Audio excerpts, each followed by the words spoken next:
Պարոն Պետրոսյան, Նիկոլ Փաշինյանը վերջերս հայտարարություն արեց կապված, որ սահմանադրական փոփոխությունների տեղի են ունենալու եւ դատական համակարգում հստակ փոփոխությունները ակնհայտ լինելու, դատավորները ժամանակավոր ըստ էության տուն կգնան եւ արդյունքում նոր վերապատրաստի քննություններ կլինեն եւ նոր կվենան։ Այսինքն սմա դատավորները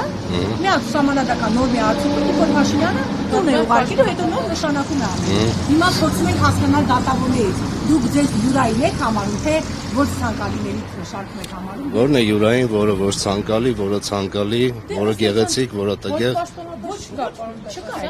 Դե չկա, հիմա ոչ պաշտոնապես որ չկա, ես ոնց պատասխանեմ ձեզ։ Սահմանադրական է այս փոփոխությունը։ Ես պատրաստ եմ ամեն ինչին, ինչը բխում է օրենքից։ Եթե կբխի դա օրենքից, կգնամ տուն։ Ցմա չեմ, նախ մինչև 65 տարեկանն է։ Չէ, 65 տարեկանում մանալու եմ ըստ ձեզ։ Չեք մանալու, բայց ըստ էության հստակ սահմանված է, որ մարդը մինչև 60 տարեկան միայն կարգապահպանի արդյունքում կարող են իրեն հրաժեշտ տալ դատական համակարգից։ Դա կարող է լինել միայն օրենքով սահմանված կարգով։ Երբ որ կստանանք պաշտոնական փաստաթուղթ, ձեր ասածը դուք ինչ որ օդից կախված լուրերից եք ասում։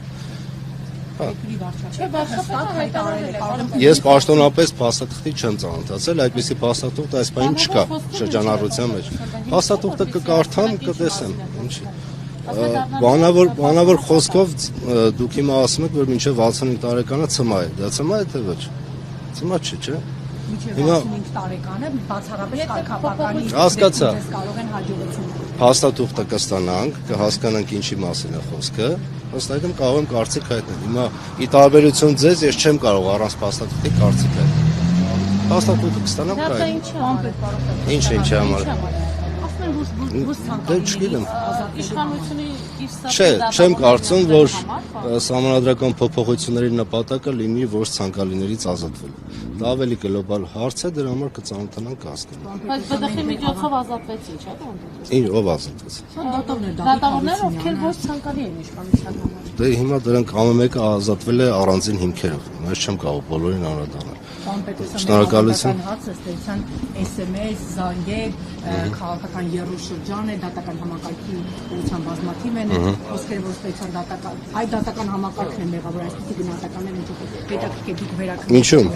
Ինչու՞մ է մեղավոր։ Մեղավոր է, որ ստեցան Հայաստանում արդարադատություն չի անում, խնդրեն վենդետաների շարքը, այ որ երկրում լիներ արդարադատություն, ըստ էության չէին լիներ վենդետաներ։ Մարդիկ տեսնում են, որ օրենքը չի գործում։ Հիմա 3 միլիոն մարդ կարող է լինել 3 միլիոն կարծիք։ Ես ամեն մեկի կարծիքին հետևեմ ու արձագանքեմ, ինչպես է։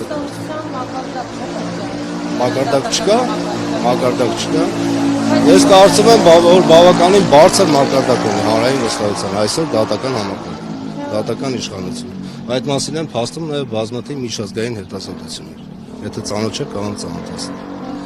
Բայց նույն միջազգային կառույցներն շատ դեպքերում ասում են, որ ստեցան դատական հատվածական գնահատականներ են, բայց ընդհանուր առմամբ բավականին բարձր վստահություն է վայելում այսօր գործող դատական համակարգը։ Պարոն Պետրոսյան, վստահությունն չի եւ մարսապահմունքով գործերի վճռներով, նախնական պլանավորումներով։ Դուք աղմկոտ գործերն եք տեսնում, բայց բացի աղմկոտ գործերից, որոնք 1, 2, 3 են, կա 100 հազարավոր այլ գործեր, որոնցով որ արդարադատություն է իրականացվում։ Այ եթե այդ գործերն էլ տեսնեք, վերլուծեք եւ համադրեք, կհասկանաք, որ վստահությունը բավականին բարձր է։